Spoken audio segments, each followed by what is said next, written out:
Hello, and welcome to CanSurvive Oncology Hypnosis by Suggestive Therapeutics. I'm going to introduce myself. My name is Shijo Chandapillai. I'm a certified consulting hypnotist practicing in USA, certified hypnotherapist practicing in UK, and a licensed RTT practitioner. RTT stands for Rapid Transformational Therapy, and also a licensed hypno-oncology practitioner and the director of Suggestive Therapeutics. I help people live the life they want to live by, changing their limiting belief, attitude, and behaviors to achieve success, health, and well being in all areas of life through hypnosis and hypnotherapy. After years of struggling with self limiting thoughts and behaviors, I found my true purpose in life when I discovered RTT and hypnotherapy. It helped me heal an old childhood trauma of abandonment, which had been affecting me for many years. I think I should say about 28 to no, close to 30 years, not to, yeah, about 28 years, Then I made all of it into my one purpose to heal many as I was healed. I decided to specialize, and that's when I took a decision to help and support great people who are going through their own healing journey, which gave birth to all of our programs, especially Can Survive Oncology Hypnosis, Heal the Mind, and then the Body. So this is like a small little clip explaining what we do at Suggestive Therapeutics.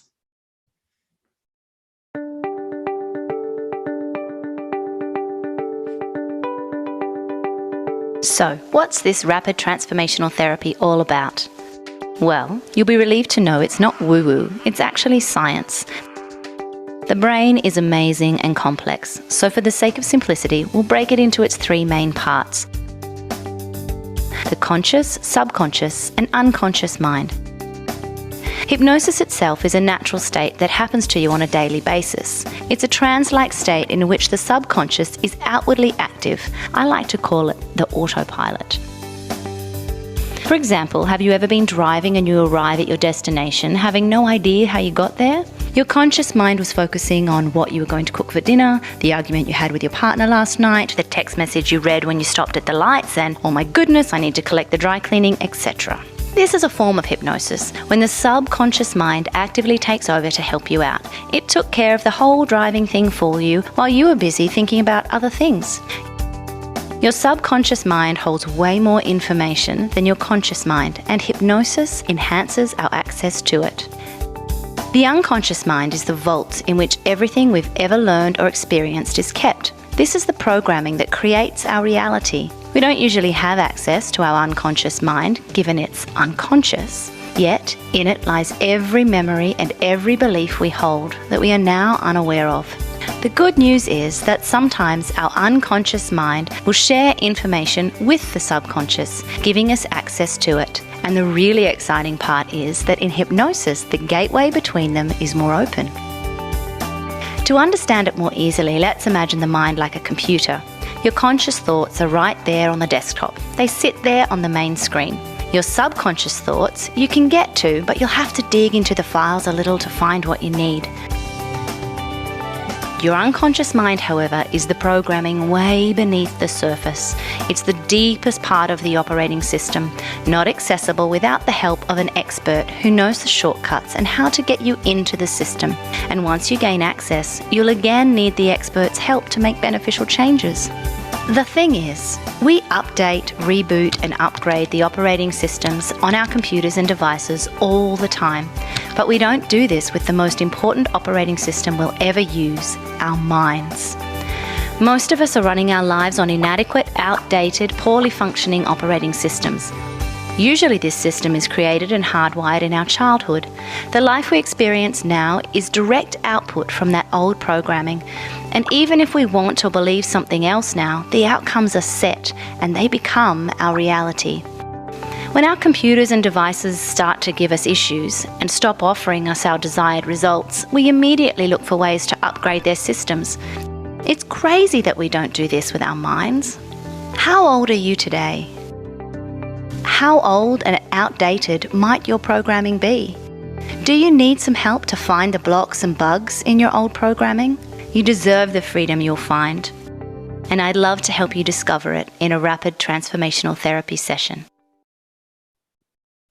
Yeah. So now we're going to talk about the success rate of hypnosis hypnotherapy. When it comes to weight loss, we have about a 93% success rate according to a study analysis from 1970. And also, this is the similar case when it comes to smoking. We do have like 85%.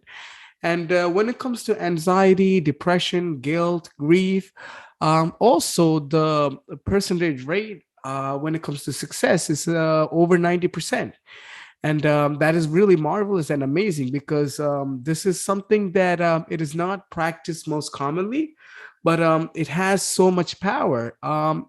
It is known that with it can deliver amazing results with fewer sessions needed than both psychotherapy and behavioral therapy. And hypnotherapy is still working its way up to get more popular. And believe it or not, past couple of years, a lot of people are more aware of it, and they really want to experience this. So this is like an introduction to CanSurvive program.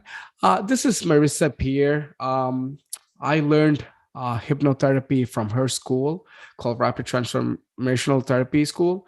Um, she is one of the best hypnotherapists in the world at the moment. And she wrote a book called I Am Enough. And that's been one of the top sellers and providing so much value for a lot of people. She has this quote. She says, "Your mind does not care if what you tell it is good, bad, true, false, healthy, unhealthy, right or wrong. It accepts and acts on your words regardless." It's like it just reminds me of the genie from Aladdin. Your wish is my command. There was this very popular movie called The Secret. It was like a documentary. It's the same thing. Like the mind, it doesn't care. All it knows is that, oh, is that what you want? I'm going to give you. For example, when my wife had some sort of not some sort of like some two main things that happened in her life was like a protective mechanism so that she didn't have to go through the stress from work. But it came through injuries and accident. She always used to say, "I didn't want to do this job. This job is giving me so much stress," and it never, it doesn't help her to like relax or anything like that. And the mind just, heard her, listened to her, and be like, "Oh, you need to stay in bed. You need bed rest. Let me get something for you. Let me do something to you so that." Um, you will enjoy a little bed rest. So it's the same thing when it comes to good or bad. It doesn't care if it's true or false. It doesn't care whether it's healthy or unhealthy. But the good thing is that we can always say good and healthy things to it, and it will listen to our command.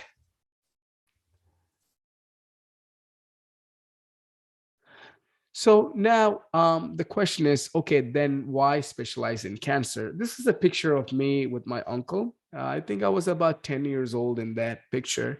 When I was 6 years old, my father and mother dropped me to India. I had a little ADD situation going on. It was hard for them to manage. They were working full time, and it was me and my sister. So when I was all happy to go to India and stuff, on the third day, as a 6 year old, I started looking for my parents, but I can't find them. They're all the way in the United States, and that was really heartbreaking for me. I was so confused, and I never understood why they left me there. And throughout the years, it triggered into it manifested as a trauma, like abandonment trauma. And I was trying to do things so that they will take me back, but they never did. But that run in my subconscious mind, which make me do all the work, but the end result is like a failure. After that abandonment trauma went away, my life changed. But this man over here, he is my dad's brother-in-law. That means he has no blood relation with me, but he was the best dad that one can have. He has two daughters, my cousins, and he raised me with more love than he gave to them, and I'm so blessed to be raised by him. And he gave me unconditional love, like his own. It was like God manifesting for me, even when my parents weren't there. It was a great time. Even though I was dealing with abandonment trauma, I couldn't see it then. Then I went back to United States, and then my uncle got cancer, and he was going through his journey. We found out when he was about stage 3, and then it metastasized. He had cancer in the lymph nodes and bone marrow and prostate. So, I was very helpless. I couldn't do anything for him. I was a student till I was in college. I didn't really have any money to provide for his what do you say, treatment. I didn't get any chance to stay with him, but luckily, like during the month he passed, I was there with him. And even when he was having so much pain, and when he was urinating blood, he just looked strong. And he never wanted us to worry. He didn't want my aunt to worry or my cousins to worry. And when we tried to take care of him, he's like, everything is okay, don't worry. Because he used to be that caretaker, he used to be that caregiver. He used to take care of us. And he has this beautiful unconditional love. Because of my abandonment trauma, I wasn't able to give that back to him in any way.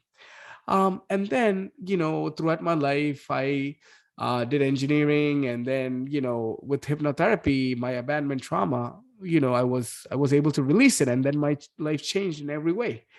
I was about 230 pounds, and then I dropped to 172. Couple of my investment, I really didn't really have much money. I wasn't making a lot of money, but a couple of my investment uh, took up, like in a short period after my release of the trauma. And then my relationship with my wife changed dramatically. So I was able to receive and give love.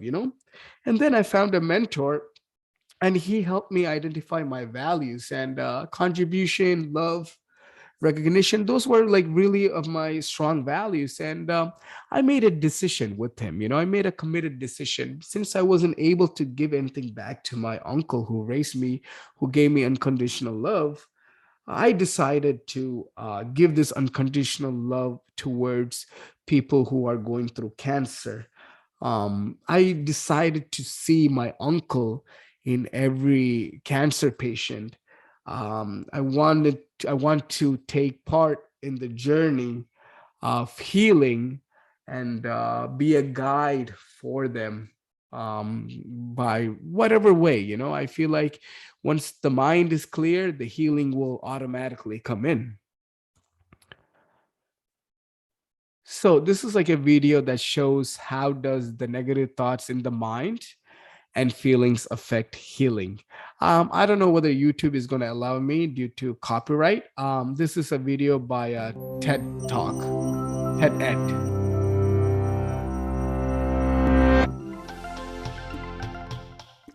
Cramming for a test?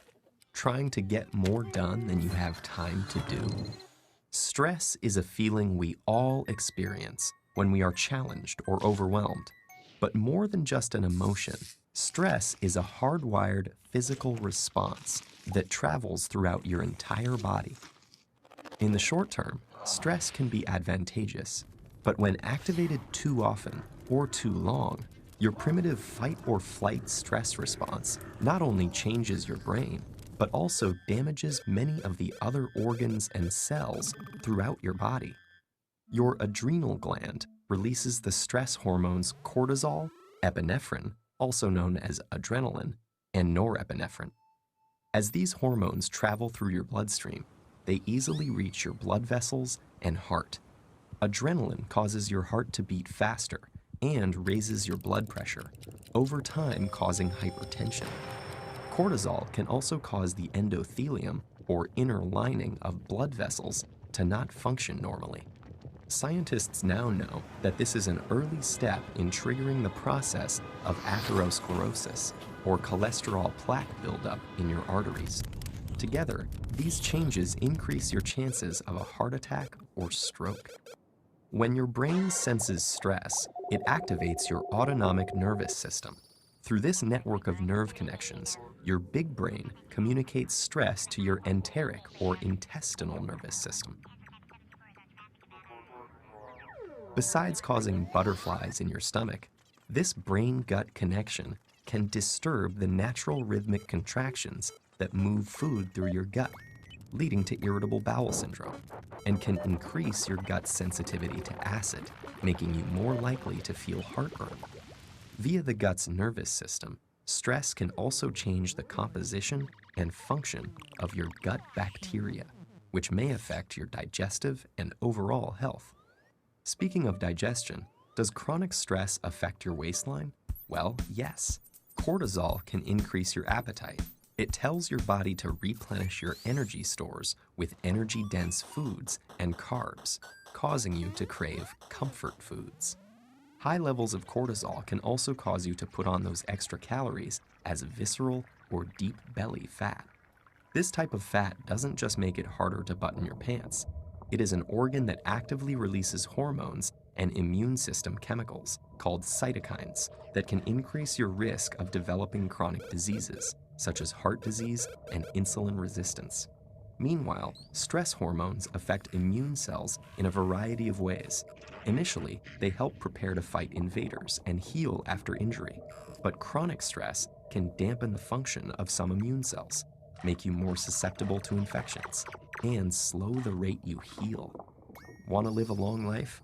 You may have to curb your chronic stress. That's because it has even been associated with shortened telomeres, the shoelace tip ends of chromosomes that measure a cell's age. Telomeres cap chromosomes to allow DNA to get copied every time a cell divides without damaging the cell's genetic code. And they shorten with each cell division. When telomeres become too short, a cell can no longer divide, and it dies. As if all that weren't enough, chronic stress has even more ways it can sabotage your health, including acne, hair loss, sexual dysfunction, headaches, muscle tension, difficulty concentrating, fatigue, and irritability. So, what does all this mean for you? Your life will always be filled with stressful situations, but what matters to your brain and entire body is how you respond to that stress. If you can view those situations as challenges you can control and master, rather than as threats that are insurmountable, you will perform better in the short run and stay healthy in the long run.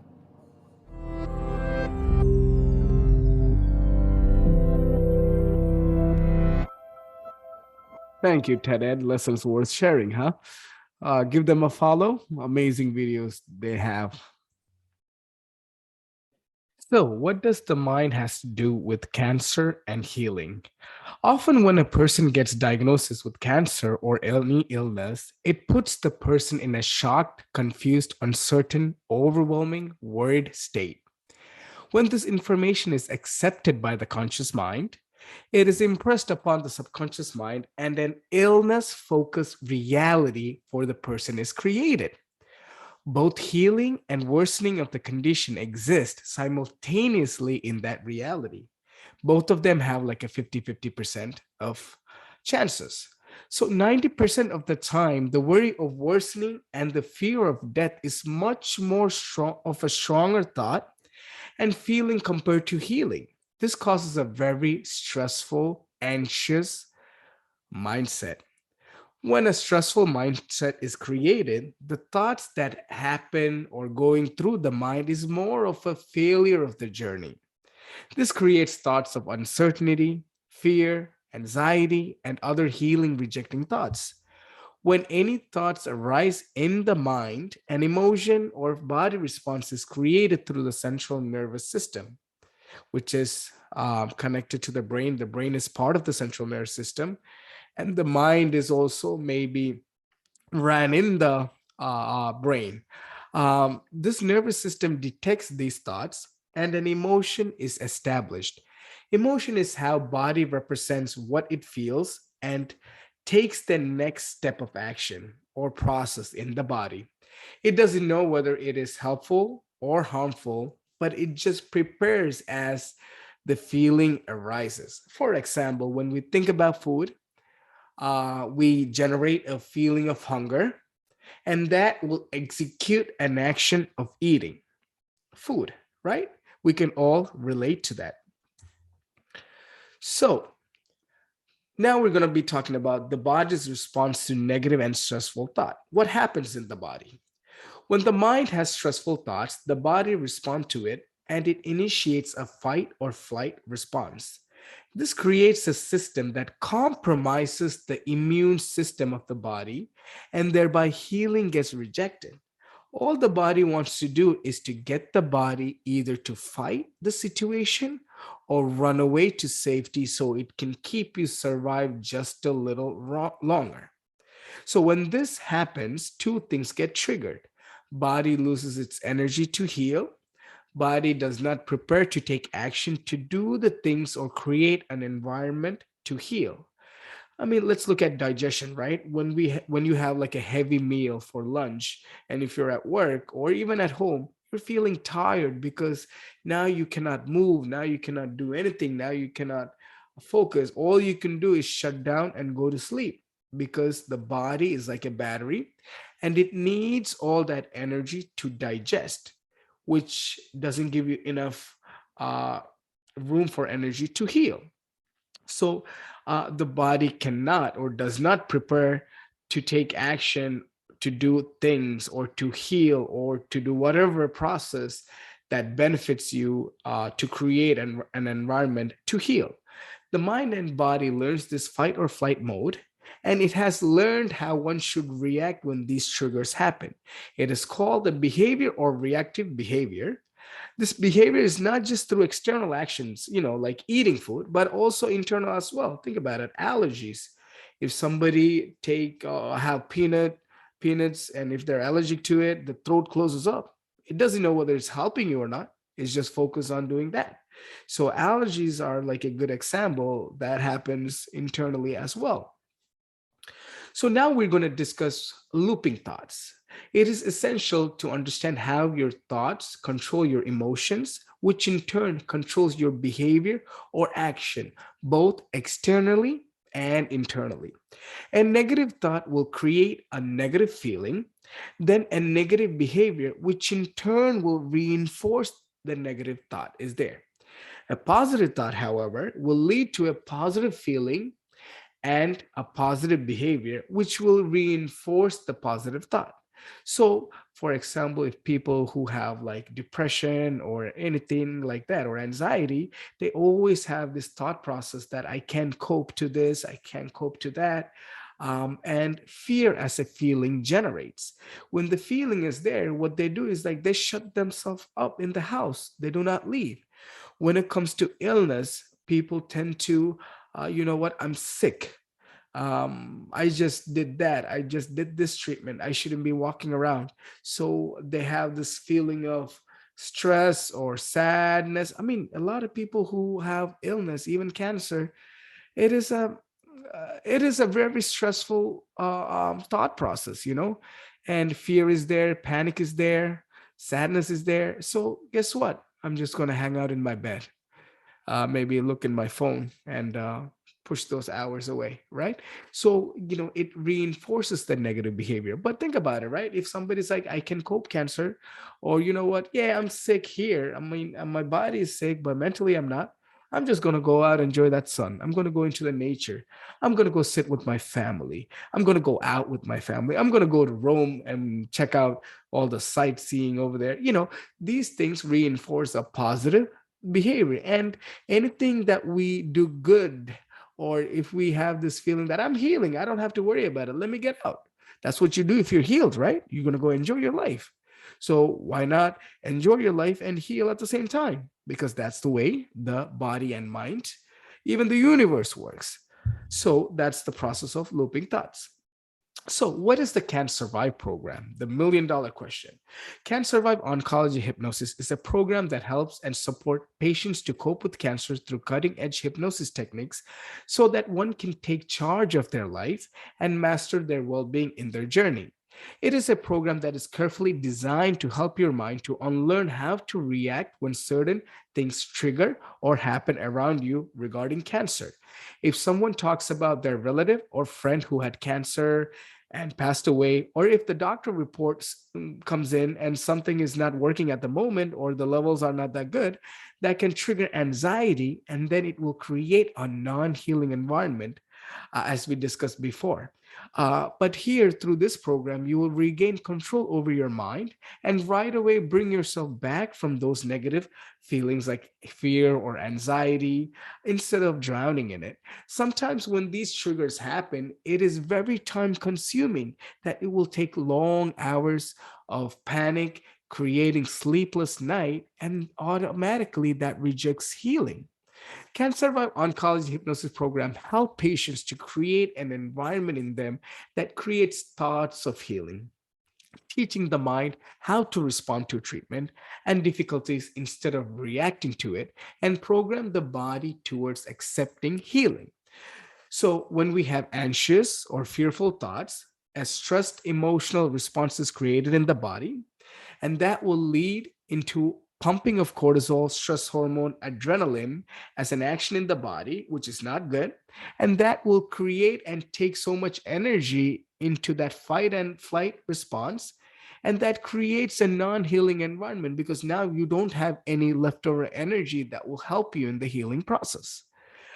When you have healing thoughts, when you have it in a repetitive way, it will give you a calm, relaxed, enjoying the moment emotional response, and a homeostasis as an action in the body is created, which means everything is working as designed in the body, and therefore a healing environment is created in the body. We achieve this repetition of healing thoughts that leads into the feeling of calm, relax, which leads to a homeostasis or a healing environment through hypnosis in this program. So the repetition of healing thoughts is achieved through hypnosis. So now we're going to just discuss the process through rapid transformational therapy. It's a 2 hour hypnosis session. So I would have an oncology patient coming in. These are the certain emotional or mental troubles that they are facing. They do not know why this happened to them. They might have emotional blockages, unidentified trauma blocks, self hatred towards themselves, sadness. They might not have much hope. They might have a strong fear, a feeling of uncertainty, feeling of lost. The worst one is the feeling of being anxious, worried, and they live a very passive lifestyle. They shut themselves in the house, home, bedroom, doctor office, chemotherapy clinic. That's the way life is going, and this creates a lot of stress in the mind, and that added to a non-healing environment in the body will give you or is equal to may or may not respond well to treatment. So once we go through the hypnosis session using RTT, we're going to be doing the 4 I's. We investigate, interpret, interrupt, and install. We'll discuss that deeply in the next following slides. So after the session, the client or the patient will have like an understanding, an idea related to cancer in the mind. They will release emotional blockages. They will identify and release trauma blocks from, when they were a kid or growing up, whenever they picked it up. They will have this beautiful self-love towards them. They will feel inspired. They have this strong faith to overcome. They will be brave, courageous, and they have a strong feeling of certainty. They will know which direction will lead them to healing. They will be feeling this sense of being calm, relaxed, and they tend to or they're ready to have an active and enjoyable lifestyle. They want to get out of the house, they want to go for a walk, even if it's hard.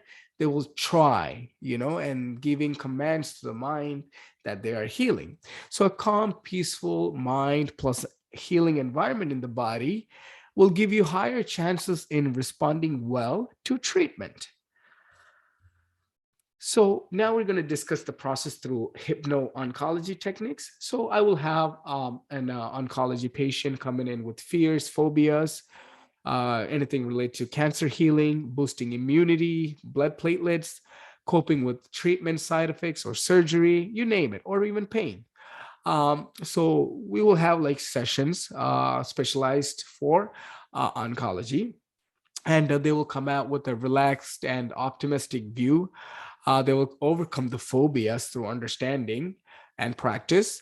They will be programmed in the mind in recreating healing through visualization. They program the body through the mind to boost immunity through this experimental psychoneuroimmunology. It's a process using the mind to talk to the body or to the immune system through the nervous system.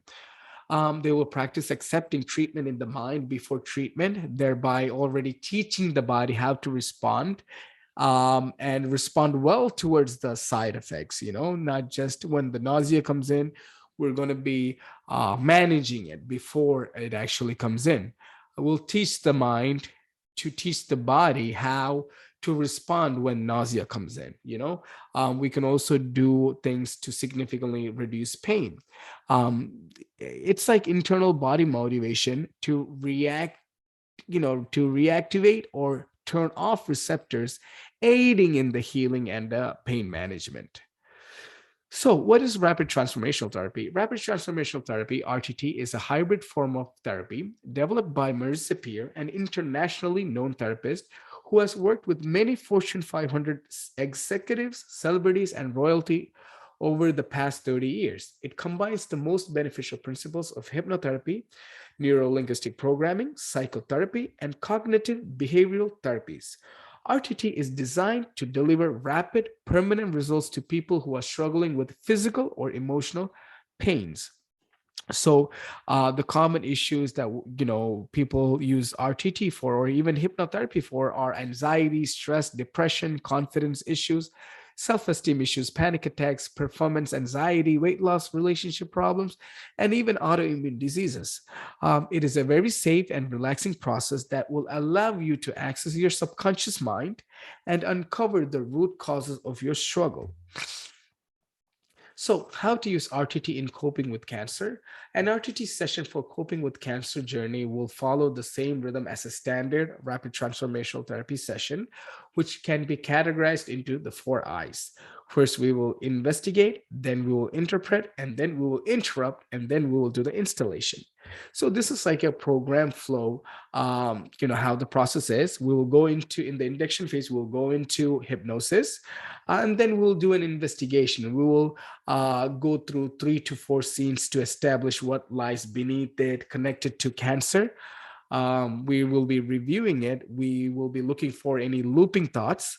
And then we will interpret. We will see how that connects to how those scenes connect that with the present version of you. And then we will do like a thing called role, function, purpose, intention, which is a part that we see what is out there. What is the role of it? Was it trying to protect you? Was it trying to prioritize something or even punish you? And we will talk to it in a way like, okay, if it's cancer, what is the role in it? What is it trying to do? And also in the mind, we will ask whether the cancer is ready to leave.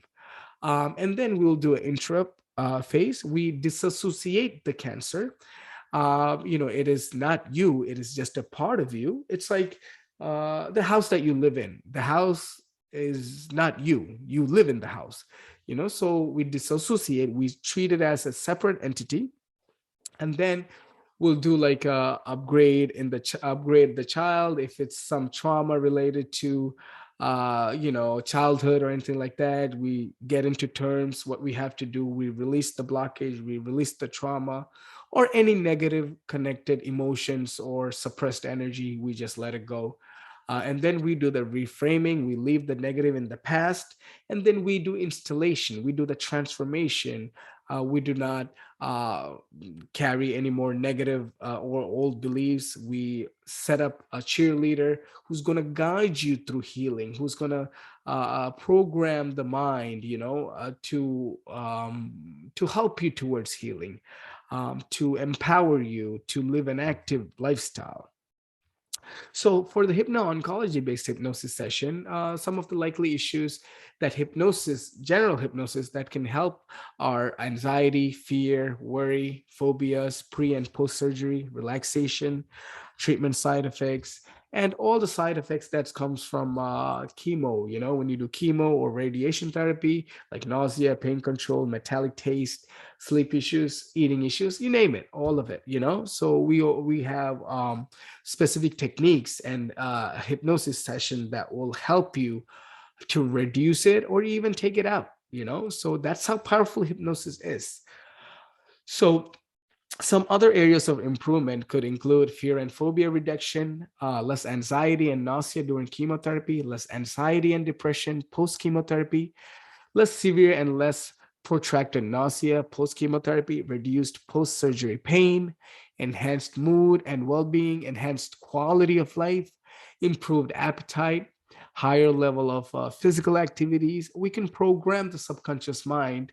Okay, there is cancer and there's this treatment going on, but we can program the subconscious mind, because think about it, the subconscious mind controls your breathing, the subconscious mind controls the heart beating, it controls the lymphatic system, the artery flows, everything. So the subconscious mind is also in charge of activating or turning it off, the receptors that guide healing. So we use the subconscious mind, we gain control of it, and then we tell it, we give it commands to reduce or whatever we have to do towards healing. That's the whole process. So after the first session, a recording is needed to be listened to for 21 days. It gives you a thought process under hypnosis of healing. So for 21 days, you're going to listen to this when you wake up. And some people like to use it before they go to bed. So the first thought when you wake up will be thoughts of healing, and that will control the process in the day. So when you go to sleep with this positive thoughts, that will be the same thought you will wake up with. So that's going to run your day internally and externally. So we will do like a 24-hour follow-up after the 2-hour RTT session or even the hypno-oncology sessions. And then we will do like a 7 to 10 day follow-ups to see how we are and if we have to make any changes or we have to plan something. Most of the times, it's like a coaching call. And then on the 21st day, we'll do another follow-up to see what we have to do. Do we need any further sessions? We handle one thing at a time. So I might have clients coming in for fear of death. It takes 21 days for the mind to learn something new. The mind learns through repetition. So we have to do this for 21 days to create the same thought process for 21 days, which creates the same feeling for 21 days, which creates the same action for 21 days, right? So that's how it learns that, this is something that we have to keep going, keep having throughout life. It's the same thing when we learn how to drive or, ride a bike or even to hold a fork to eat or to cook. It gets better and better and better. So during your 7 or 21 day follow-up calls, it may be apparent that there are other issues to resolve or that you need further support. In this discussion with you, we may agree that a further session would be beneficial, and it is common to offer a discount for the second or third. Taking care of the problem is what is important. So these are some research and evidences. This is the first one in the blue is like the baseline. And this is the orange represent, after 7 days, how people, started to feel different. And you see a significant improvement. This research was done by Mr. Gary Coles, creator of hypno-oncology practice from United Kingdom. So These are some results and control group. I'm going to summarize it for the sake of timing. So the key conclusions from this research were, although the research was severely limited due to the lack of a control group, a greater array of quality of life components were measured and followed up than in the previous research. The results supported the hypothesis that a professional hypnotherapist using an evolved hypnotherapy intervention and incorporating additional empirically tested techniques, including post hypnotic suggestions, would show a greater positive increase in the effect compared to a previous research projects without the hypnosis sessions. Mental health quality of life scores demonstrated a significant positive effect when compared against the baseline scores. Physical health scores were shown to have deteriorated at follow up, but still continued to show consistent improvement compared to previous research results. Again, credit goes to Mr. Gary Coles, creator of Hypno-Oncology practice from United Kingdom. So this is an article on MD Anderson Cancer Center, one of the best cancer centers, not in just United States, even in the world. This article actually changed my life in a way. Like, you know what? It's a sign for me to get into seeing cancer patients, help them, be them in their journey.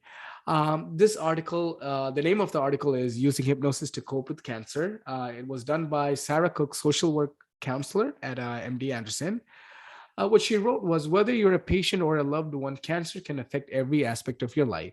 You may have trouble sleeping and experience loss of appetite, anxiety, and other problems. One strategy that can help cope with cancer is clinical hypnosis, which is typically used as a part of counseling. If you only know about hypnosis from stage show or TV entertainment, you might be hesitant to try it. But when done with a trained mental health professional, hypnosis can have many benefits for cancer patients. It's been shown to help reduce anxiety, enhance coping, and even reduce your perception of pain. Think of it as another tool for your toolkit. Hypnosis can help you feel better mentally and emotionally. A common misconception about hypnosis is that it leaves you in a state where you aren't in control of yourself. But actually, the opposite is true. Hypnosis requires a lot of focus and concentration. This helps you maintain better control of yourself and your emotions. You may find it hard to believe that hypnosis can actually change the way you feel, but when used correctly, it can help you feel better mentally and emotionally. Mastering hypnosis takes practice. If you want to see how your mind can cause changes in your body, try this. Close your eyes and think of a dill pickle. Imagine the bright green color, the cool temperature, the crisp texture, the sound of that first crunchy bite, and the mouth puckering sour taste. Focus your mind on this experience for a minute and then continue reading. Did you notice yourself start to salivate? This is an example of how thoughts can cause physical changes within our body. If you didn't notice any changes, don't worry, mastering hypnosis can take practice. Hypnosis is an active process that requires commitment from the patient. It is not something that can be done to the patient, it is something that is done with the patient. With time and patience, developing your clinical hypnosis skills can have a true positive effect on your coping through cancer treatment and beyond. So it was wonderful talking to you guys. I know it took some time. Thank you for your patience. Again, I know it is hard. I know it is scary. And I know you wish so badly to stop it, but can't. You can only fail if you stop trying and give up on yourself. Let me and Suggestive Therapeutics be a part of your journey and help you to win. Thank you so much.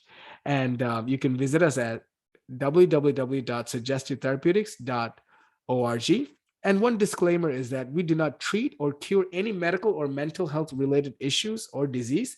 This firm stands only for educational purpose and mental awareness. Thank you so much. This is Shijo Chandapillai again. If you guys want to book like a 20-minute discovery call, which is absolutely free at the moment, you can find the link in the description. And if you have any questions, you could write down in the comment box. I would love to answer them. And I will see you guys here, and let me know. I'm here to help, and I'm just carrying lots of love for you all. Okay, I know the journey is hard, but we're gonna make it through it. All right. So have a wonderful day or evening wherever you are. Bye bye.